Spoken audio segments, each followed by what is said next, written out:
consideram tudo que vem do corpo, cabelo, excrementos, urina ou saliva, como criativo e dotado de poderes mágicos. Essa desagradável imagem presidencial, portanto, poderia também ser um sinal de uma energia e de uma abundância que se juntam muitas vezes à sombra do ego. Não só ele urina sem qualquer constrangimento, como corre atrás de uma velha mulher que carrega uma criança. Essa solteirona é, de certo modo, o oposto ou o complemento daquela ânima tímida e frágil da primeira parte do sonho. Ainda é virgem, apesar de velha e de parecer mãe da criança. Na verdade, Henry associou-a à imagem arquetípica de Maria com o menino Jesus. Mas o fato de o bebê estar embrulhado num cobertor marrom, cor da terra, o faz mais parecer a imagem oposta, citônica e terrestre do Salvador do que uma criança divina. O presidente que respinga a criança de urina parece realizar uma paródia do batismo. Se tomarmos a criança como símbolo de uma potencialidade ainda em estado infantil dentro de Henry, pode ser que esse rito a fortifique, mas o sonho não acrescenta mais nada e a mulher se afasta com a criança. Esta cena marca o ponto crítico do sonho. É manhã novamente. Tudo que era escuro, preto, primitivo e vigoroso no último episódio foi reunido e simbolizado no magnífico negro nu, isto é, real e verdadeiro. Assim como a obscuridade da noite e a luz da manhã, ou a urina quente e a neve fria são elementos contrários, também agora o homem negro e a paisagem branca formam uma violenta antítese. Os quatro amigos precisam orientar-se dentro dessas novas dimensões. Sua posição está mudada. O caminho que o levava a Paris trouxe-os inesperadamente à Suíça francesa, pátria da noiva de Henry, na primeira fase, quando estava dominado pelos conteúdos inconscientes da psique. Operou-se uma transformação em Henry. Agora pode, afinal, começar a encontrar seu caminho partindo do lugar onde nascera sua noiva, mostrando que ele aceita o passado psicológico da jovem. No início, foi da Suíça Oriental para Paris, de leste para oeste, caminho que leva à obscuridade, à inconsciência. Faz agora uma volta de 180 graus em direção ao nascer do sol e à claridade cada vez maior da consciência. Esse caminho leva ao centro da Suíça, a sua capital Berna, e simboliza o esforço de Henry para chegar a um centro que una os opostos existentes dentro dele. Em seguida, uma estatueta, uma estátua, não dá para saber se é pequena, de uma mulher, aparentemente de alguma tribo. Ela está com os seios de fora, tem uma espécie de bebê do lado do seu seio, e ela com a outra mão está segurando o bico do seu seio.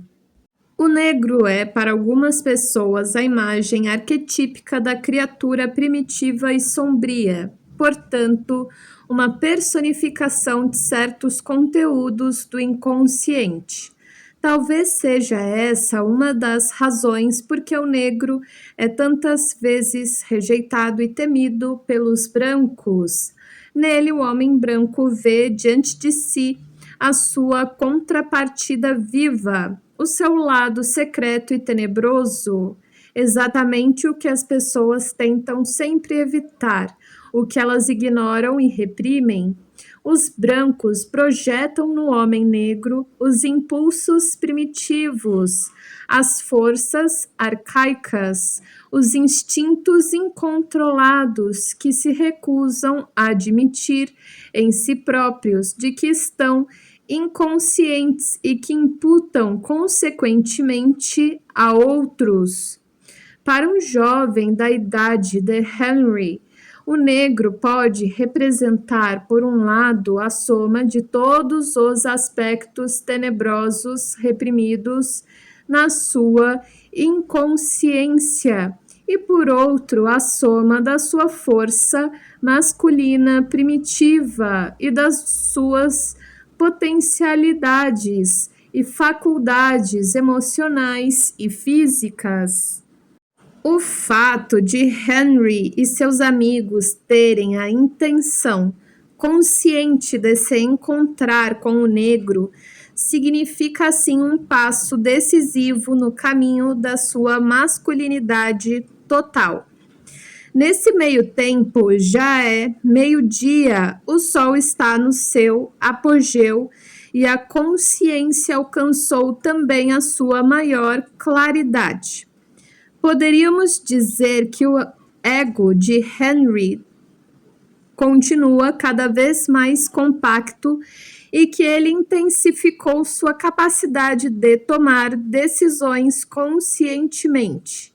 Ainda é inverno, o que pode indicar uma certa falta de sentimento e calor em Henry. Sua paisagem psíquica ainda é invernosa e aparentemente muito fria do ponto de vista intelectual. Os 4 amigos estão receosos de que o negro nu, acostumado a um clima quente, morra congelado. Mas seu temor é infundado, porque, após uma longa viagem por uma região deserta e coberta de neve, param numa estranha cidade e entram numa casa escura. A viagem e a região erma são simbólicas da longa e fatigante busca de autodesenvolvimento. Uma nova complicação espera os 4 amigos. O negro e seu empregado são mudos. Assim, não é possível estabelecer contato verbal com eles. Os 4 amigos precisam encontrar outro meio de comunicação. Não podem usar meios intelectuais, palavras, mas sim algum gesto que exprima seus sentimentos.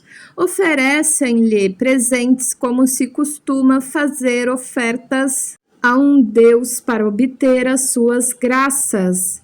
Precisa ser um objeto da nossa civilização. Qualquer coisa que faça parte dos valores intelectuais do homem branco. Novamente é exigido um outro sacrificium intellectus para ganhar o favor do negro que encarna a natureza e o instinto.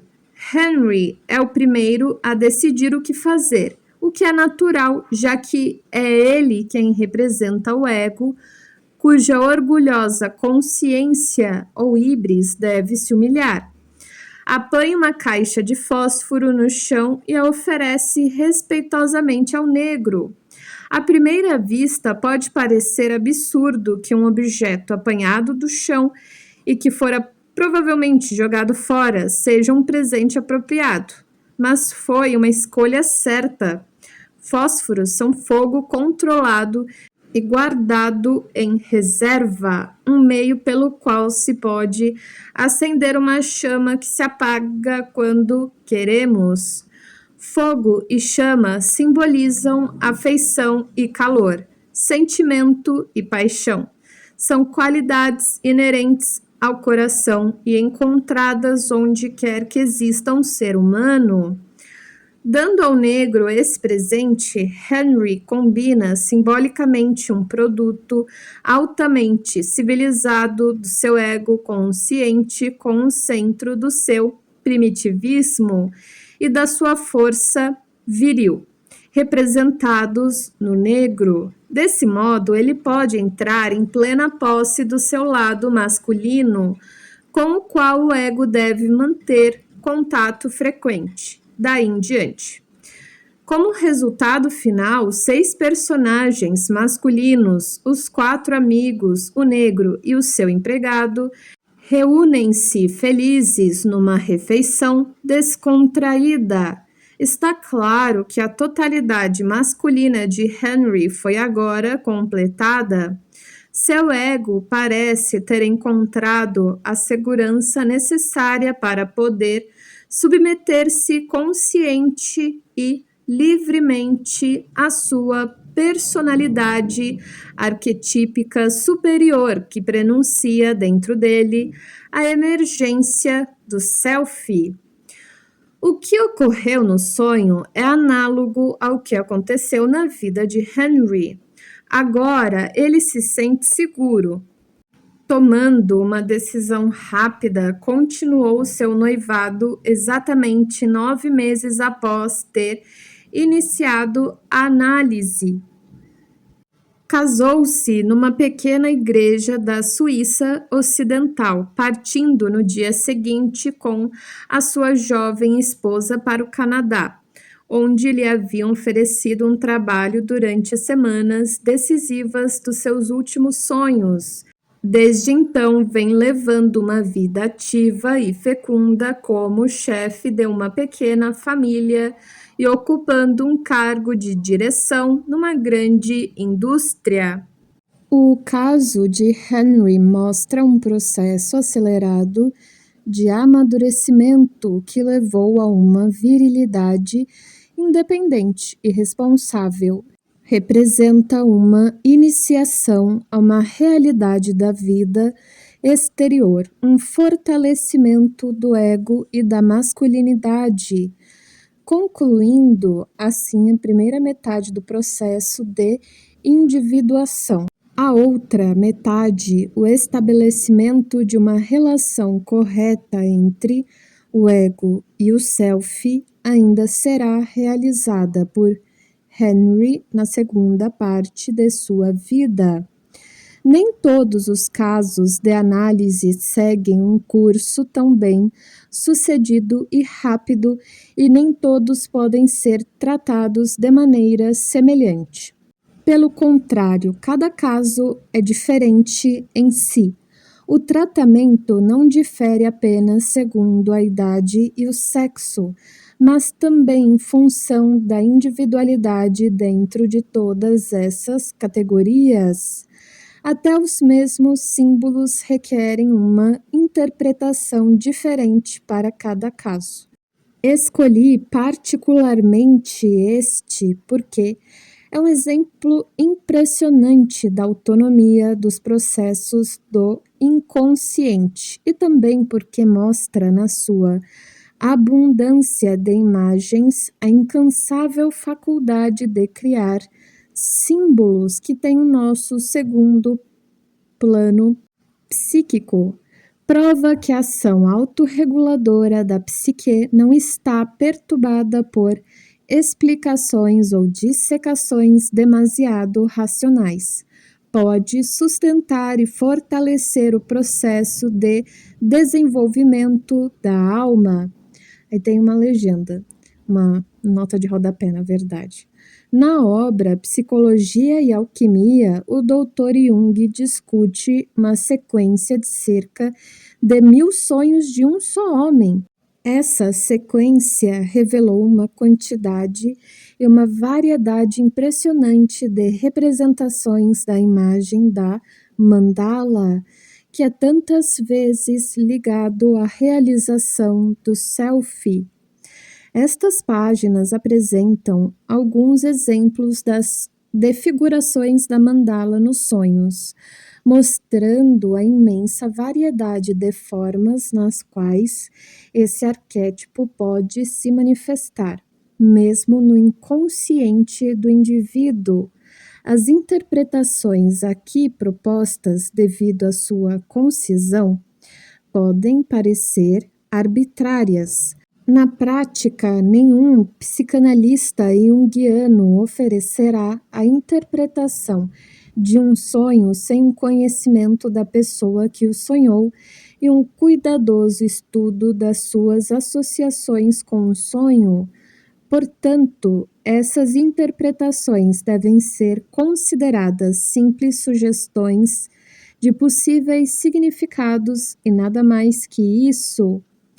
Em seguida, a imagem de uma mulher ou uma menina, por volta acho que de uns 15 anos, e um relógio na frente, aquele com números romanos, e não sei se vocês se recordam, mas aquele botãozinho em cima, que eu acredito que tem uma argola, que é onde mudava o horário, creio eu, ou que ativava o cronômetro. Legenda: no sonho, a ânima acusa o homem de não lhe dar atenção. Um relógio marca 5 minutos para a hora exata. O homem está sendo atormentado pelo seu inconsciente. A tensão que se criou é aumentada pelo relógio, pela espera do que vai acontecer dentro de 5 minutos. Em seguida, imaginem 3 caveiras, 3 crânios, e ao lado 3 cabeças de mulheres. Porém, é como se fosse uma imagem fractal, como se o rosto das mulheres estivesse aparecendo como um reflexo. Sabe quando a gente vê naqueles espelhos fragmentos, fractais do reflexo? Acho que esse é o mais próximo que eu consigo descrever. Legenda: uma caveira que o homem tenta afastar em vão, transformando-se numa bola vermelha, e depois numa cabeça de mulher. Aqui o homem parece rejeitar o inconsciente, afastando o crânio, mas afirma-se por meio de uma bola, talvez uma alusão ao sol, e da figura da ânima.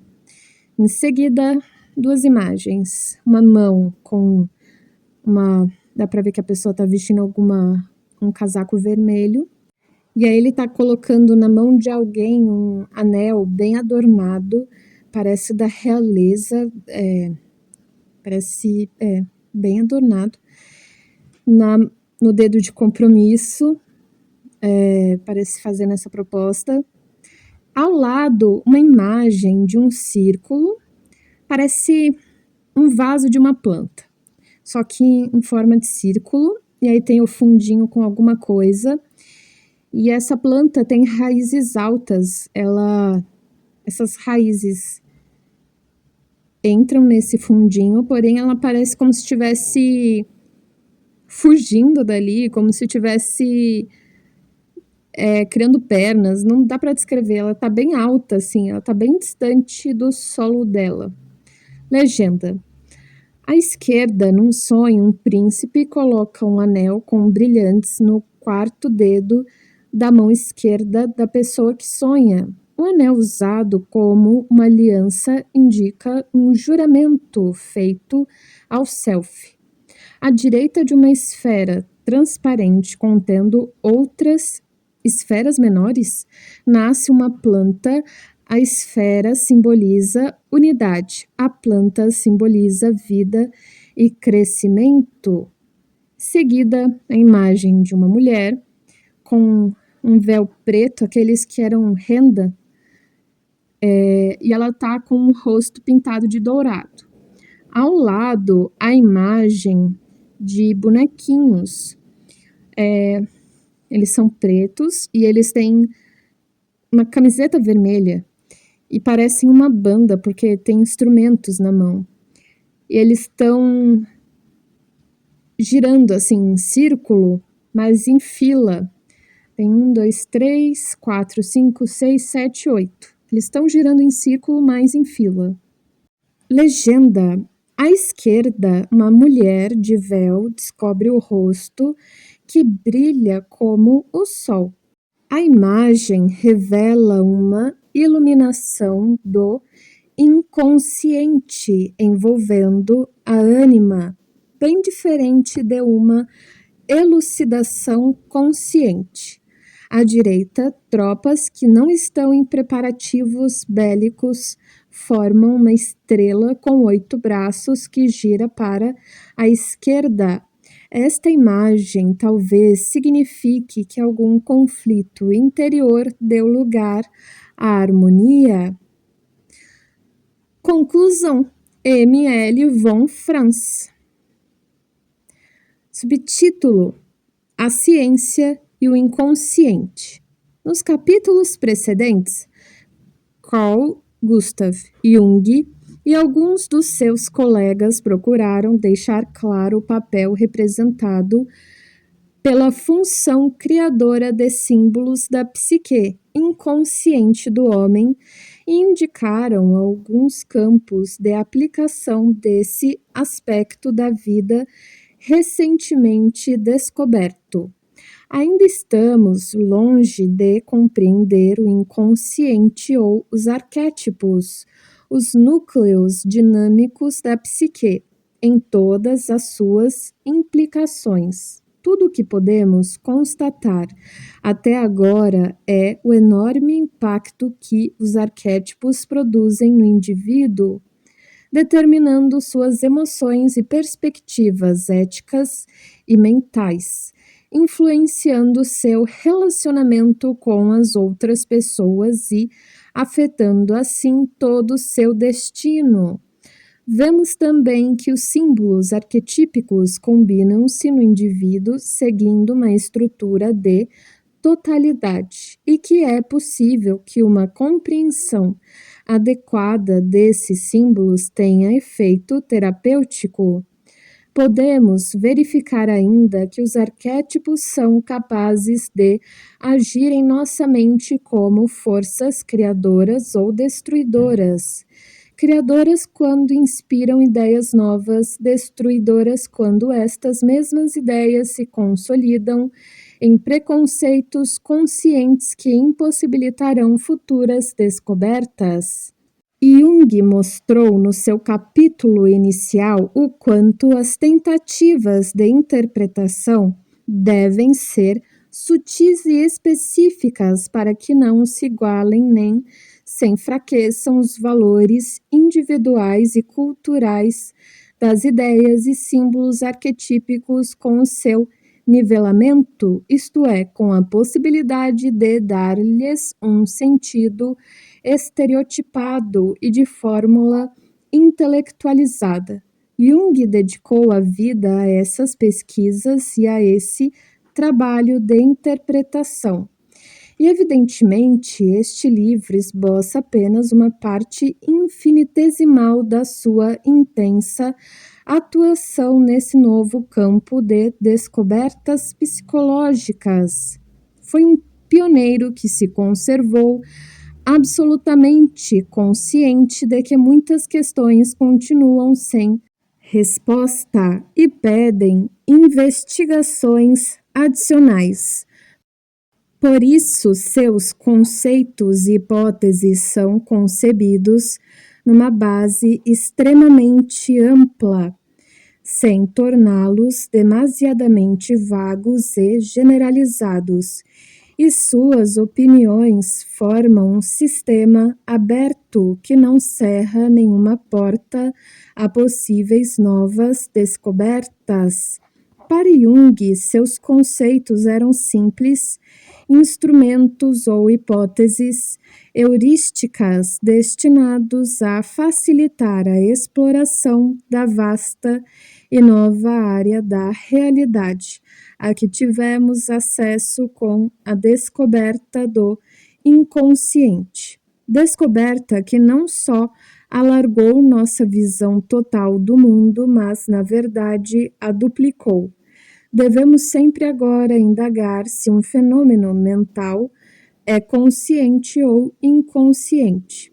e também se um fenômeno exterior real é percebido por meios conscientes ou inconscientes. As poderosas forças do inconsciente manifestam-se não apenas no material clínico, mas também no mitológico, no religioso, no artístico e em todas as outras atividades culturais por meio das quais o homem se expressa. Obviamente, se todos os homens receberam uma herança comum de padrões de comportamento emocional e intelectual que Jung chamava de arquétipos, é natural que os seus produtos, fantasias simbólicas, pensamentos ou ações, apareçam em praticamente todos os campos da atividade humana. As importantes investigações contemporâneas realizadas em muitos desses setores foram profundamente influenciadas pela obra de Jung, por exemplo. Essa influência pode ser percebida no estudo da literatura em livros como Literature and Western Man, de J.B. Priestley, Faustus Weg zu Helena, de Gottfried Jenner, ou Shakespeare Hamlet, de James Kirsch. Da mesma maneira, a psicologia junguiana contribuiu para o estudo da arte, como nas obras de Herbert Reed ou de Aniela Jaffe, nas pesquisas de Eric Neumann a respeito de Henry Monroe, ou nos ensaios de Michael Tippett sobre música. Os trabalhos de história de Arnold Toynbee e os de antropologia de Paul Harding também se beneficiaram com os ensinamentos de Jung, assim como as obras de Richard Wilhelm, Erwin Russell e Manfred Porket a respeito de sinologia. Em seguida, a imagem de uma mandala, um círculo. Imaginem um labirinto que tem, né, o começo e aí vai fazendo os caminhozinhos, né? Para se chegar no centro. A questão é essa, a saída seria no centro. Então, tem esse labirinto e dentro é um pouco mais aberto assim e tem outras bolinhas, linhas curvas e etc. Legenda: ondas sonoras produzidas pela vibração de um disco de aço e registradas fotograficamente apresentam uma incrível semelhança com a mandala. No entanto, isso não significa que os caracteres particulares da arte e da literatura e a sua interpretação só possam ser entendidos unicamente a partir de sua base arquetípica. Todos esses campos têm suas próprias leis de atividade e, como toda realização criadora, não podem ter uma explicação racional definitiva, mas dentro do seu campo de ação podemos reconhecer as suas configurações arquetípicas como uma atividade dinâmica em segundo plano. E também podemos, muitas vezes, decifrar nelas, como nos sonhos, uma mensagem denunciadora de alguma tendência evolutiva e intencional do inconsciente. A fecundidade das ideias de Jung é mais fácil de entender na área das atividades culturais do homem. Logicamente, se os arquétipos determinam a nossa conduta mental, devem necessariamente manifestar-se em todos esses campos. Mas, imprevisivelmente, os conceitos de Jung abriram novas perspectivas também no domínio das ciências naturais, como, por exemplo, na biologia. O físico Wolfgang Pauli assinalou que, devido às novas descobertas, a ideia que fazemos da evolução da vida requer uma revisão, levando-se em conta a área de inter-relação entre a psique inconsciente e os processos biológicos.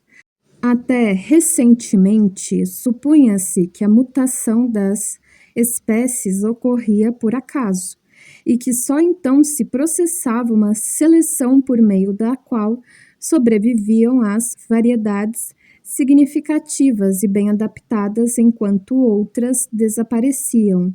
Mas o evolucionista moderno explica que as seleções dessas mutações devidas ao acaso teriam exigido muito mais tempo do que a idade conhecida do nosso planeta.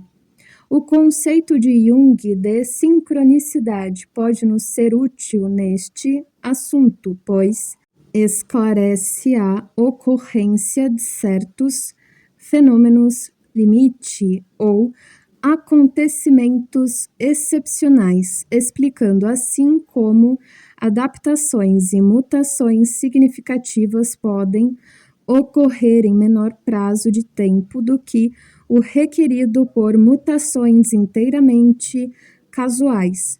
Hoje em dia, conhecemos muitos casos em que acontecimentos significativos acidentais foram produzidos graças à ativação de um arquétipo. Por exemplo, a história da ciência comporta inúmeros casos de invenção ou descoberta simultâneos.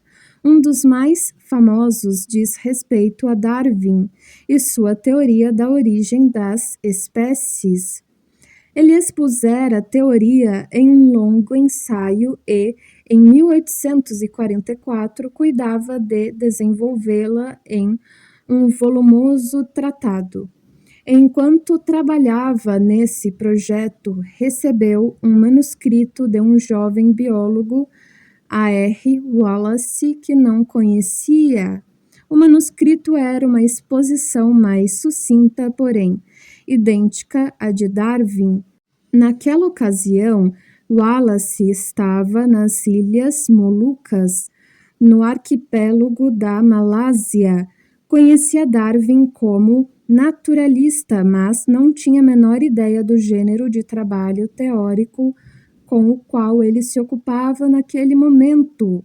Nos dois casos, cada um dos cientistas chegara independentemente à formulação de uma hipótese que iria mudar todo o futuro da ciência, e cada um deles concebera inicialmente a sua hipótese em um lampejo intuitivo, mais tarde reforçado por provas documentadas. Os arquétipos parecem, portanto, ser agentes de uma creatio continua. O que Jung chama acontecimentos sincrônicos são, na verdade, atos de criação eventuais. Coincidências significativas semelhantes podem ocorrer quando há uma necessidade vital de um indivíduo saber, por exemplo, da morte de um parente ou de algum bem perdido. Em muitos casos, tais informações são obtidas por meio da percepção extrasensorial. Tudo isso parece sugerir que podem ocorrer fenômenos paranormais devido ao acaso quando surge uma necessidade ou um impulso vital, o que, por sua vez, explica por que certas espécies de animais sob grande pressão ou grande necessidade podem produzir mudanças significativas, mas acasuais na sua estrutura orgânica. Entretanto, o campo mais promissor para pesquisas futuras, como Jung percebeu, parece inesperadamente ter sido aberto em conexão com o complexo campo da microfísica. À primeira vista, parece pouco verossímil que se possa encontrar relação entre a psicologia e a microfísica. A relação entre essas duas ciências pede uma pequena explicação.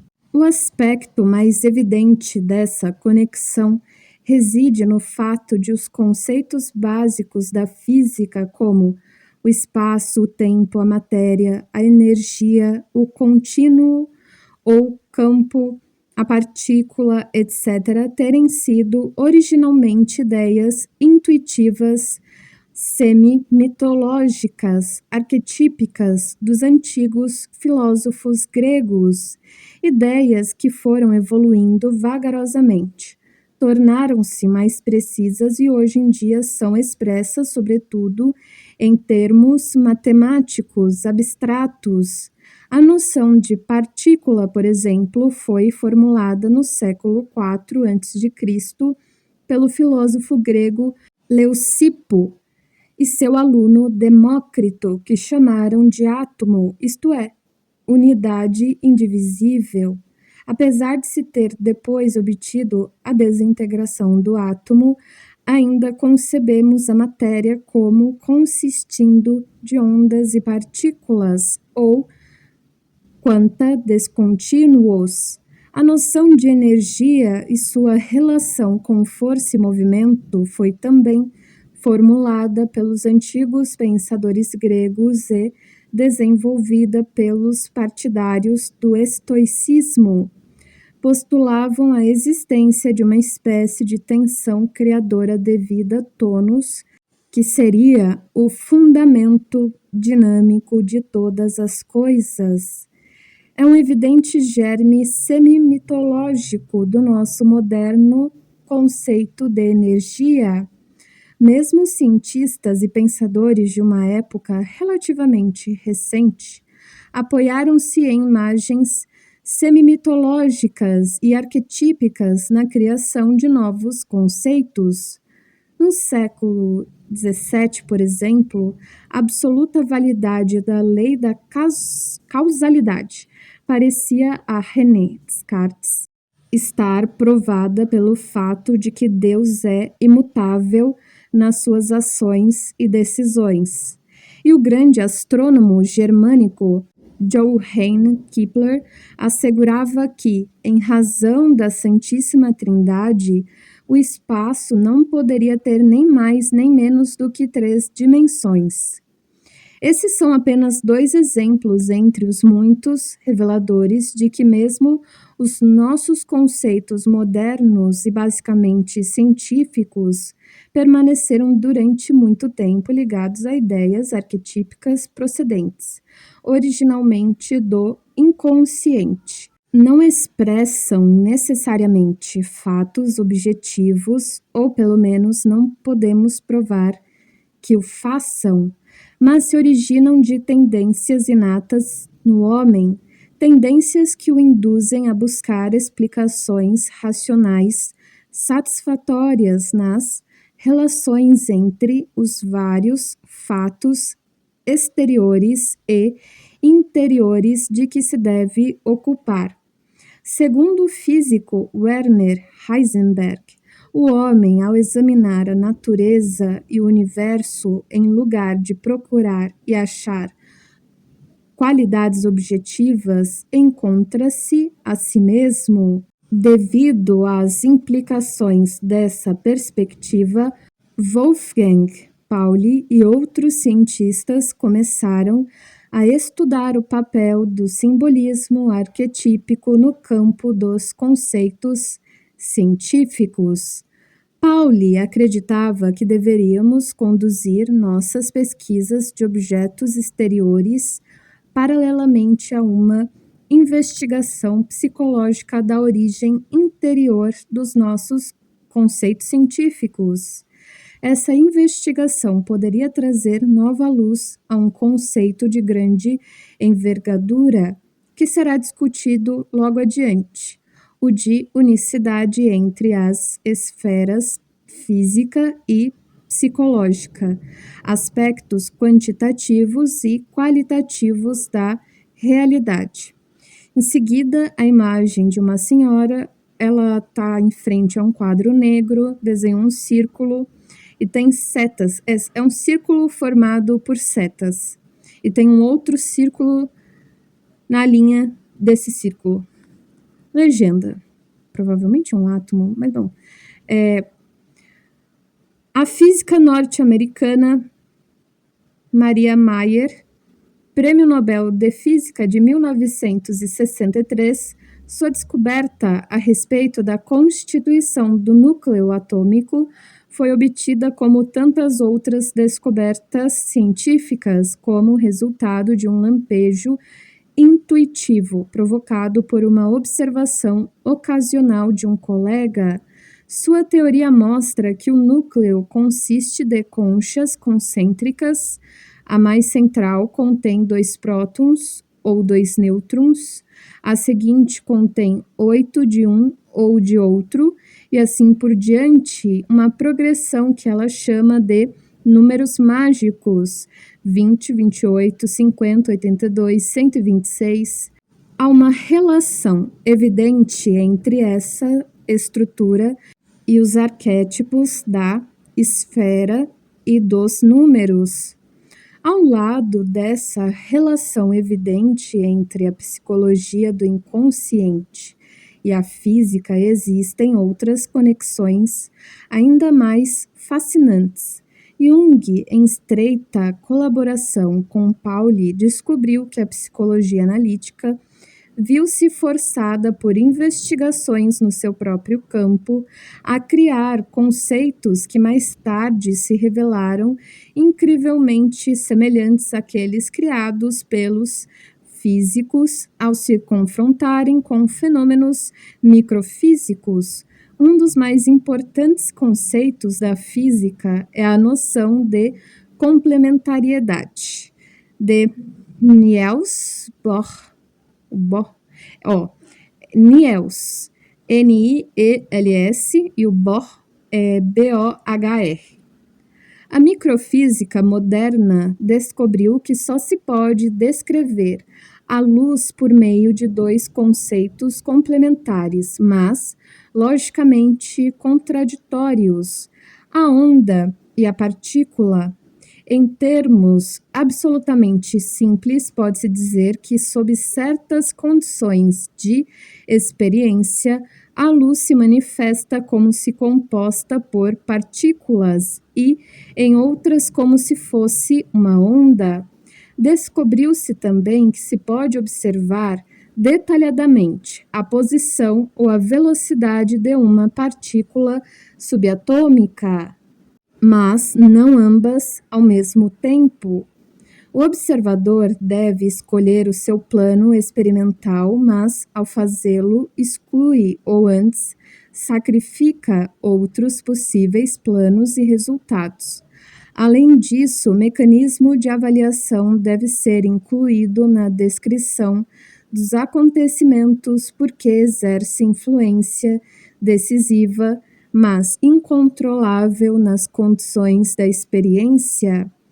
Pauli declara, abre aspas, a ciência da microfísica, devido à complementariedade básica das situações, enfrenta a impossibilidade de eliminar os efeitos da intervenção do observador por meio de neutralizantes determinados e deve, portanto, em princípio, abandonar qualquer compreensão objetiva dos fenômenos físicos, onde a física clássica ainda vê o determinismo das leis causais da natureza. Nós agora só buscamos leis estatísticas de probabilidades imediatas. Fecha aspas. Em outras palavras, na microfísica, o observador interfere na experiência de um modo que não pode ser exatamente calculado e que, portanto, não se pode também eliminar. Nenhuma lei natural deve ser formulada dizendo-se Abre aspas, tal coisa acontecerá em tal circunstância, fecha aspas. Tudo o que o microfísico pode afirmar é que, abre aspas, de acordo com as probabilidades estatísticas, tal fenômeno deve acontecer, fecha aspas. Isso naturalmente representa um problema considerável para o pensamento da física clássica. Exige que, na experiência científica, se leve em conta a perspectiva mental do observador participante. Verifica-se então que os cientistas já não podem pretender descrever quaisquer aspectos dos objetos exteriores de modo totalmente objetivo. A maioria dos físicos modernos aceitou o fato de que o papel representado pelas ideias conscientes de um observador em todas as experiências microfísicas não pode ser eliminado. Mas esses cientistas não se preocupam com a possibilidade de que as condições psicológicas totais do observador, tanto as conscientes quanto as inconscientes, também estivessem envolvidas na experiência. Como observa Pauli, não existem razões a priori para rejeitar essa possibilidade, mas precisamos considerá-la como um problema ainda inexplorado e não solucionado. A ideia de Bohr a respeito da complementariedade é especialmente interessante para os psicólogos junguianos, pois Jung percebeu que o relacionamento entre o consciente e o inconsciente forma também um par complementar de contrários. Cada novo conteúdo que vem do inconsciente alterado na sua natureza básica, ao ser parcialmente integrado na mente consciente do observador. Mesmo os conteúdos oníricos, quando percebidos, são, desse ponto de vista, semi-inconscientes, e cada ampliação do consciente do observador, provocada pela interpretação dos sonhos, tem novamente uma repercussão e uma influência inestimáveis sobre o inconsciente. Assim, o inconsciente só pode ser aproximadamente descrito como as partículas da microfísica por conceitos paradoxais. O que existe realmente no inconsciente em si, não saberemos jamais, assim como jamais descobriremos o que há na matéria em si. Para conduzirmos ainda mais longe a comparação entre a psicologia e a microfísica, aquilo que Jung chama de arquétipos ou esquemas do comportamento emocional e mental do homem, também poderia chamar-se, empregando-se os termos de Pauli, probabilidades dominantes, das reações psíquicas. Como já foi acentuado neste livro, não existem leis que governem a forma específica em que o arquétipo vai emergir do inconsciente. Existem tendências que, mais uma vez, permitem-nos apenas dizer que é provável acontecer um certo fenômeno em determinadas situações psicológicas. Como observou o psicólogo norte-americano William James, a noção de inconsciente pode ser comparada ao conceito de campo na física. Poderíamos dizer que, assim como num campo magnético, as partículas se distribuem em uma certa ordem, também os conteúdos psicológicos aparecem ordenados na área psíquica que chamamos de inconsciente. Quando o nosso consciente decide que alguma coisa é racional ou significativa e aceita essa qualificação como uma explicação satisfatória, isso provavelmente se deve ao fato de nossa explicação consciente estar em harmonia com algumas constelações pré-conscientes dos conteúdos do nosso inconsciente. Em outras palavras, nossas representações conscientes são, por vezes, ordenadas ou esquematizadas antes de tomarmos consciência delas. Pauli, seguindo Jung, concorda com o argumento em Vortrage, na página 122. O matemático alemão do século XIX, Carl Friedrich Gauss, nos dá um exemplo dessa ordenação inconsciente de ideias. Declara ter descoberto uma determinada regra de teoria dos números, não devido a pesquisas exaustivas, mas, por assim dizer, pela graça divina. O enigma resolveu-se por ele mesmo, como um raio, sem que eu mesmo pudesse dizer ou mostrar a conexão entre o que eu sabia anteriormente, os elementos utilizados na minha última experiência e aquilo que produziu o sucesso final. O cientista francês Henri Poincaré, é ainda mais explícito a respeito desse fenômeno. Descreve como, durante uma noite insone, assistiu às suas representações matemáticas, praticamente chocando-se com ele, até que algumas delas, abre aspas, conseguiram uma combinação mais estável. Parece, nesse caso, que estamos assistindo ao trabalho do nosso próprio inconsciente, tornando-se a sua atividade parcialmente perceptível à consciência, sem perceber o seu caráter peculiar. Em tais momentos, damo-nos conta vagamente da diferença entre os mecanismos dos dois egos, fecha aspas. Como exemplo final da evolução paralela da microfísica e da psicologia, podemos considerar o conceito de Jung de significado, onde anteriormente os homens buscavam explicações causais, isto é, racionais, dos fenômenos.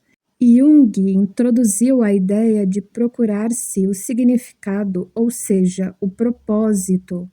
Vale dizer que, em lugar de perguntar por que alguma coisa acontece, o que a causou, Jung pergunta para que ela acontece. Essa mesma tendência aparece na física. Inúmeros físicos modernos procuram na natureza as conexões mais do que as leis causais, o determinismo. Paulo esperava que um dia a ideia do inconsciente haveria de expandir-se além da terapêutica para passar a influenciar todas as ciências naturais que se ocupam dos fenômenos da vida em geral. Desde então, essa sugestão encontrou apoio em alguns físicos interessados na nova ciência da cibernética, isto é, no estudo comparativo do sistema de controle formado pelo cérebro, o sistema nervoso e os sistemas de controle e de informação mecânica ou eletrônica, como os computadores. Em resumo, como disse o cientista francês Oliver Costa de Beauregard, a ciência e a psicologia no futuro devem estabelecer um diálogo ativo. Essa inesperada analogia de ideias na psicologia e na física sugere como Jung assinalou uma possível unicidade final em ambos os campos de realidade que a física e a psicologia estudam, isto é, uma unidade psicofísica de todos os fenômenos da vida. Jung estava realmente convencido de que o que ele chama de inconsciente liga-se, de uma certa maneira, à estrutura da matéria inorgânica, uma união que o problema das doenças chamadas psicossomáticas também parece indicar. O conceito de uma ideia unitária de realidade, adotada por Pauli e por Erich Neumann, era chamado por Jung de unus mundus, o mundo único, no qual a matéria e a psique ainda não estão discriminadas ou atualizadas separadamente. Jung preparou o caminho para essa perspectiva unitária ao indicar que um arquétipo mostra um aspecto psicoide, isto é, não puramente psíquico, mas quase material, quando aparece dentro de um acontecimento sincrônico, pois tal acontecimento é, com efeito, um acordo significativo entre fatos psíquicos interiores e exteriores. Em outras palavras, os arquétipos não apenas se ajustam às situações exteriores, tal como os padrões animais de comportamento se ajustam ao seu meio, mas, no fundo, tendem a manifestar-se em um arranjo sincronizado que inclui tanto a psique quanto a matéria. No entanto, essas constatações contentam-se apenas em sugerir alguns caminhos a serem percorridos no futuro dessas investigações dos fenômenos da vida. Jung achava que deveríamos de início aprender ainda muito mais a respeito da inter-relação dessas duas áreas, matéria e psique, antes de nos lançarmos em uma série de especulações abstratas a seu respeito. O campo que parecia a Jung mais fértil para investigações futuras é o estudo dos axiomas básicos da matemática, que Pauli chama de intuições matemáticas primordiais, e entre as quais menciona especificamente as noções de uma série infinita de números na aritmética ou de um contínuo na geometria, entre outros. Como disse a autora germânica Hannah Arendt, na sua modernização, a matemática não expande só o seu conteúdo ou alcança o infinito, aplicando-se à imensidão de um universo de crescimento e de expansão ilimitados, mas cessa completamente de se preocupar com as aparências. Ela já não é o princípio primeiro da filosofia ou a ciência do ser na sua verdadeira aparência, mas torna-se a ciência da estrutura da mente humana. Um junguiano perguntaria logo: que mente, a consciente ou a inconsciente? Como vimos em relação às experiências de Gauss e de Poincare, os matemáticos descobriram também que nossas representações são ordenadas antes de nos tornarmos conscientes delas. B. L. van der Waerden, que cita vários exemplos de intuições matemáticas essenciais vindas do inconsciente, conclui, abre aspas, o inconsciente não é capaz apenas de associar e de combinar, mas também de julgar. É um julgamento intuitivo, mas, em circunstâncias favoráveis, absolutamente correto. Fecha aspas. Entre as muitas intuições matemáticas primordiais ou ideias a priori, as mais interessantes do ponto de vista psicológico parecem ser os números naturais. Eles não servem apenas às nossas operações cotidianas para contar e medir, mas foram durante séculos a única maneira existente de ler o significado das antigas formas de adivinhação, como a astrologia, a numerologia, a geomancia, etc., todas elas baseadas em cálculos aritméticos e todas investigadas por Jung no âmbito da sua teoria da sincronicidade. Além disso, os números naturais, examinados de um ângulo psicológico, devem ser certamente representações arquetípicas, pois somos forçados a pensar a seu respeito de maneira definida. Ninguém, por exemplo, pode negar que 2 é o único primeiro número par já existente, mesmo que nunca tenha pensado sobre isso de modo consciente. Em outra palavra, números não são conceitos conscientes inventados pelo homem, com o propósito de calcular. São produtos espontâneos e autônomos do inconsciente, como o são outros símbolos arquetípicos. No entanto, os números naturais são também qualidades pertencentes aos objetos exteriores. Podemos assegurar e contar que aqui existem 2 pedras ou 3 árvores acolá, mesmo se despojarmos os objetos de outras qualidades como cor, temperatura, tamanho, etc., ainda resta a sua quantidade ou multiplicidade especial.